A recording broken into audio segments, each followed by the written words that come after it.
With the conference finals underway, it's time to update the Bruins fans playoff rooting guide. And I'm looking at you, Texas.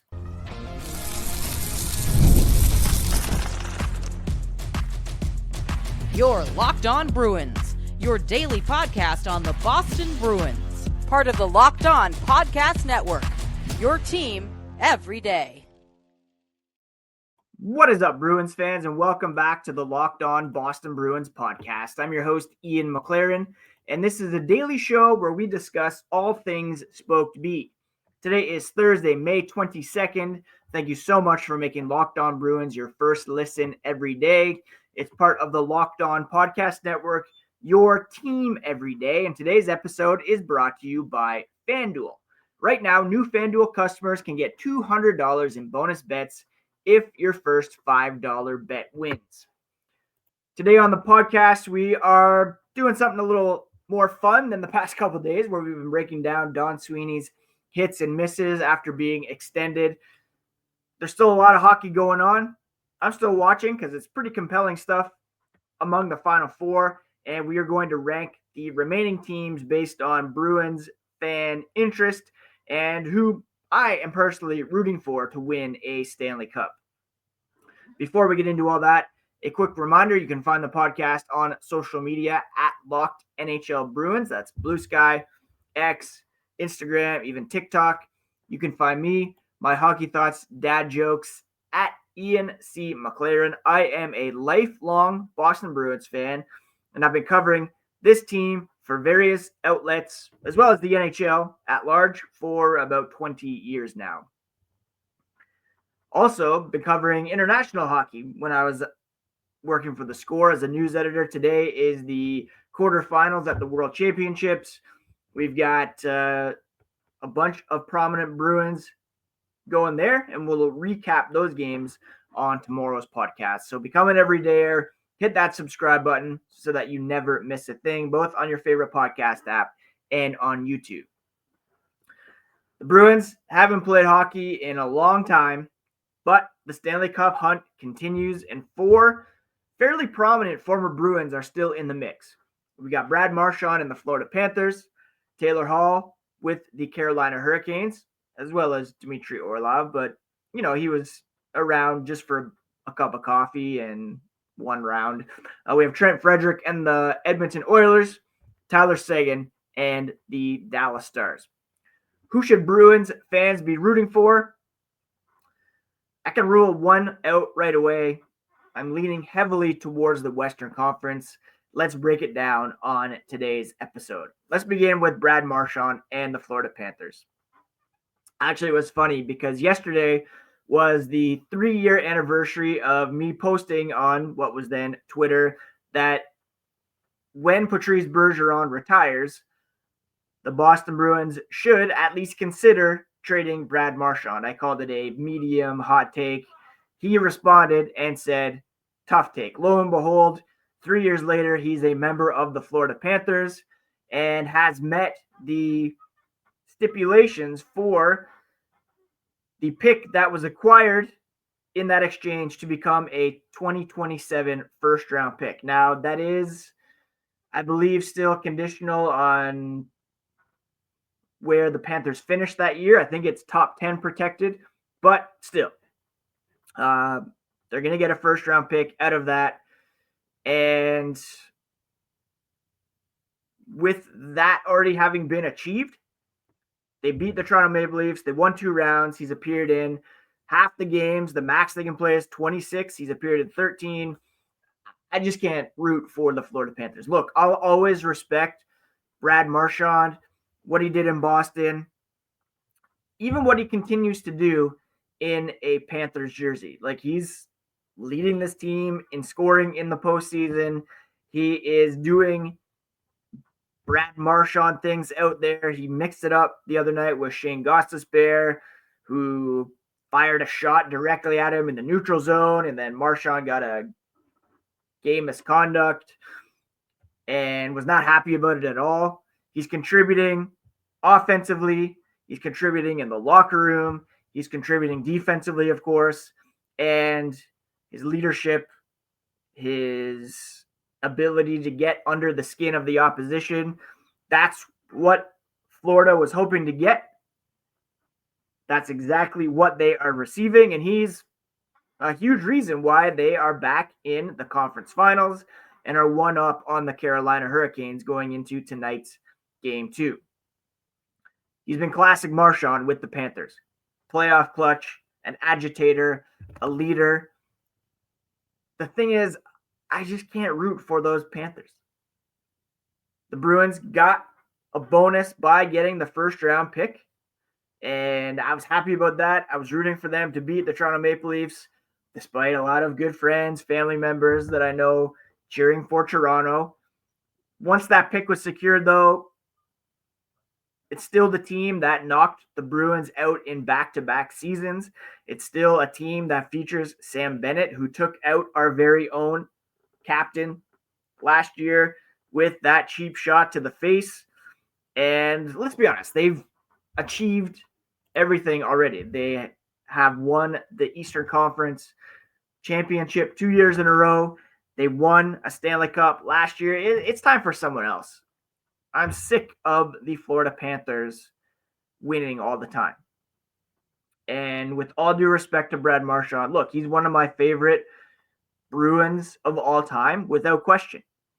He was instrumental in the 2011 Stanley Cup win, which ironically came at the expense of Roberto Luongo, who's now in the front office and rooting for Brad Marchand, if you can believe it. They have other former Bruins prominent in the front office, including Gregory Campbell, Sean Thornton, who's been on the podcast before when his book came out. If you're watching on YouTube, you can see that behind me. But still, I mean, I'm over the Panthers. I would love some new blood to step up and to eliminate them, to be honest. Now, having said that, I'm not a huge Hurricanes guy either. But when it comes to the Panthers, I just can't do it. It's still the Panthers. They beat the Bruins in 2023. They ended Patrice Bergeron's career without another Stanley Cup. It doesn't sit right to see me or to see Marchand succeed in another jersey. I love what he did in Boston. And let's be honest, I love what he's still doing in Florida. But cheering for the Panthers, that's just a step too far for me. I'll take the pick. I'll move on. And I will gladly root for someone else. I would love to see him get another Stanley Cup. Ideally, when he leaves the Panthers, perhaps in free agency, or maybe in a year or two with the Panthers. It's just too fresh. They've won too much recently. It's time for someone else to step up and get it done. The other options, Taylor Hall, Trent Frederic, Tyler Seguin, we'll continue to discuss whether we should be rooting for them or whether I'm rooting for them here as the podcast continues. The conference finals are well underway in both the NHL and NBA, and there's no better time to get in on the action than now with FanDuel. Right now, FanDuel is giving you the opportunity to get $200 in bonus bets if your first $5 bet wins.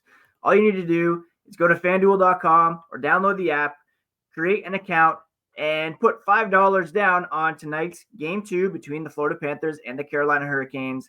The over-under is set at 5.5. Put $5 down on the over or the under. If that bet hits, you will get $200 in bonus bets that you can use on same-game parlays or on the NBA Conference Finals as well, which incredibly exciting game last night between the Pacers and the Knicks.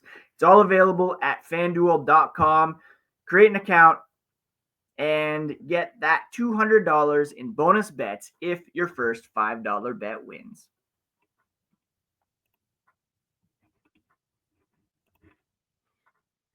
Thank you so much once again for making Locked On Boston Bruins part of your daily routine, free and available on your favorite podcast app and on YouTube, part of the Locked On Podcast Network, your team every day.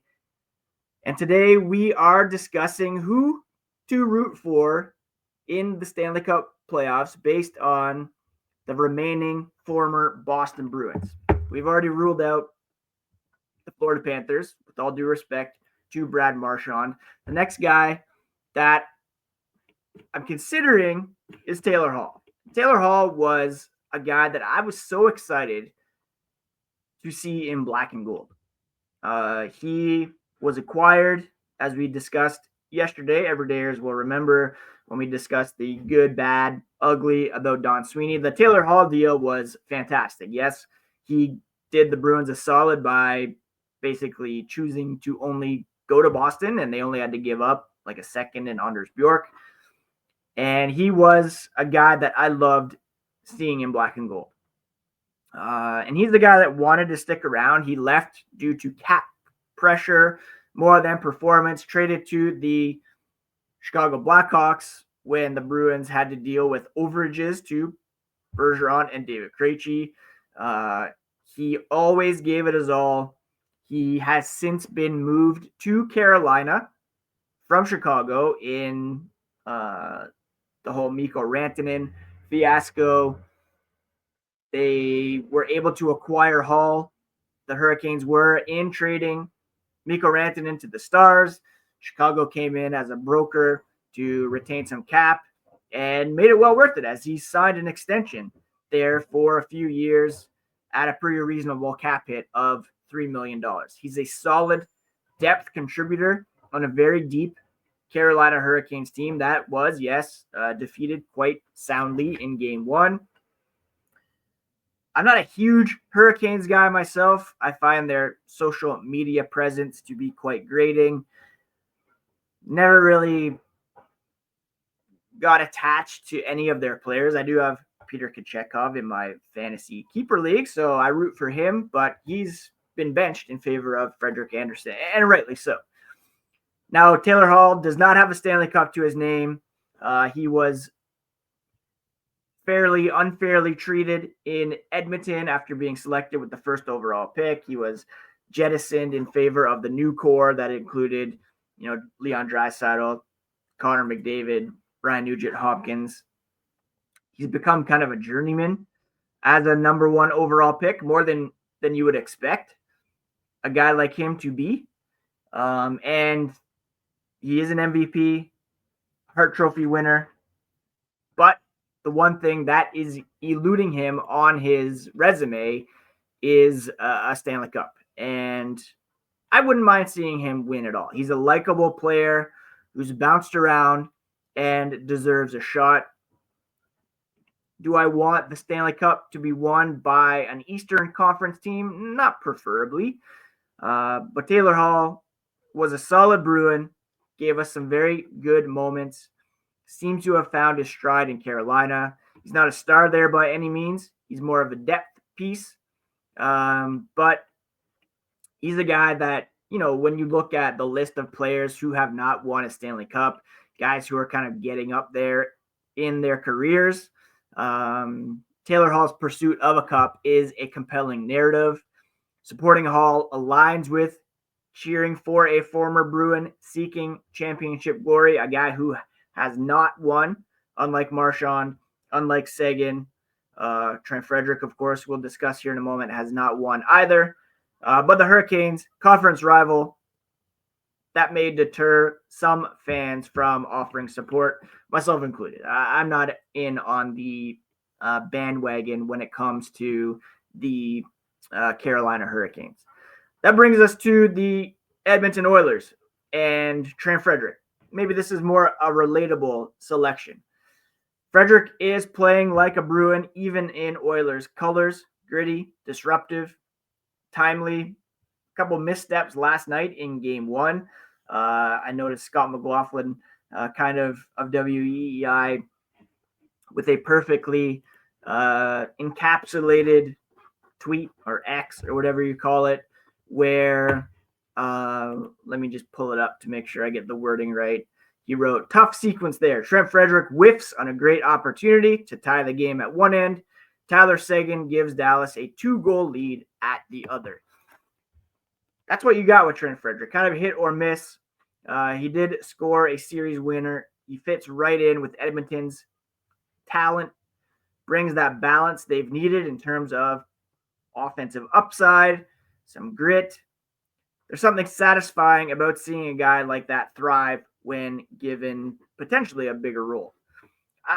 I'm rooting for Edmonton as a Canadian. I would like to see. I'm not someone who's like, it has to be a Canadian team that wins the Stanley Cup. It's a travesty that a Canadian team has not won the Stanley Cup in so long, because we all know that each roster is made up of a variety of nationalities. Heck, even when the Bruins won the Stanley Cup, it came to my backyard because Rich Peverly, who is now on staff with the Dallas Stars, is from my town of Guelph, Ontario, and he brought the cup up here to Guelph, Sleeman Center, where the OHL Storm played. The arena floor was just packed with fans. Wanted to take a picture with Rich. I got the opportunity to have that done and to shake his hand, thank him for helping the Bruins win a Stanley Cup. So it's not about like a Canadian city winning the cup. I would love to see Connor McDavid win a cup, Leon Draisaitl. These are two of the very best players we've seen in the NHL for quite some time. And they got so close last year, almost pulled off the reverse sweep against the Florida Panthers. I would love to see them win again. And yes, Trent Frederic winning would certainly be a boost. Those of you who have followed for a while know that I was certainly in the beginning stages of his career not a huge Trent Frederic guy. I always saw him as, he had offensive potential, but he, for whatever reason, maybe there was some pressure there to do so, leaned quite heavily into the grit aspect of his game, and it hurt the Bruins at times, taking too many penalties. I remember the one time I was in Ottawa watching the Bruins take on the Senators, and he like grabbed the puck and hucked it down to center ice, and the Bruins took a penalty for that. Like, why? He did mature as a player, not to the point where the Bruins committed to him as a core member moving forward. I fully expect him to still sign with the St. Louis Blues in free agency this summer, going back to his hometown club. I'm rooting for the Oilers more for the Connor McDavid, Leon Draisaitl Canadian team angle than Frederic himself. But having said that, I would like to see the Oilers win more than one of the Eastern Conference teams. That brings us to one final option. That's Tyler Seguin and the Dallas Stars, and we'll discuss why I want this team to win here as the podcast continues. All right, when it comes to former Bruins in the NHL playoffs and who I am rooting for, I'm going with Tyler Seguin and the Dallas Stars. I can't believe it's been 12 years since the Bruins pulled off that trade with the Stars that sent Seguin and Peverly to Dallas in exchange for Louis Eriksson, Riley Smith, Matt Fraser, some other pieces. He has not won a cup since going down to Dallas, and the way he left Boston was indeed messy. There's a lot of innuendo there, a lot of rumors, suggestions as to why he was traded. The official story, and we saw that in like Behind the Beer or whatever, that, we don't need just another 30-goal scorer. I think back to like the last time they had as high of picks as they do right now with the 7th overall pick. They had 10th in 2011, 2nd overall in 2009 as a result of the Phil Kessel trade. I remember being so pumped, like thinking like the Bruins have Patrice Bergeron, David Krejci, Zdeno Chara. The next wave will be built around Tyler Seguin and Dougie Hamilton. Didn't happen. Didn't work out that way. Peter Chiarelli, one of the worst trades in recent Bruins history, up there with the Joe Thornton trade, decided to move on from him. And yeah, maybe there were other reasons behind the scenes, but that was the official story. And time does heal wounds. I have been a Stars fan since he was traded. I remember buying a trucker hat, Stars, and of course, since Rich Peverley, who still is seen around town here in Guelph. He's been on the podcast a few times. It's been a while. I should have him back on here, but he's a guy that I always root for as well. And he is still a member of the front office in a player development role since he announced his retirement in 2015. A retirement, of course, that was premature due to that incredibly scary incident back in a game against Columbus because of the cardiac issue. So I always root for Pevs because of that. He's got this great Pevs Protects initiative, trying to get defibrillators in every possible arena or around kids playing sports. So important. So yeah, I'm rooting for Peverley and Tyler Seguin. He's not the young phenom he once was. He has had some hip issues.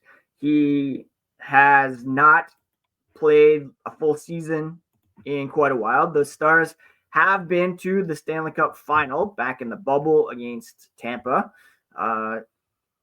And Seguin this past season played in only 20 games, 9 points, 12 assists for 21 points, limited to 68 last year, 52 points. He hasn't had like a full season, a product where he was super productive since like 2018-19. He did play 81 games in 2021-22. He busted out last night with a 2-goal, 1-assist performance to help the Stars pull off a comeback against the Oilers. They were down 3-1 in this game, and they just powered through and were able to get it done. And in large part due to the heroics of Tyler Seguin. He scored a breakaway goal early in the game to make it 1-1 at that point. And then he scored the goal to make it 5-3 for the Stars, the one that I mentioned after Trent Frederic had that misplay.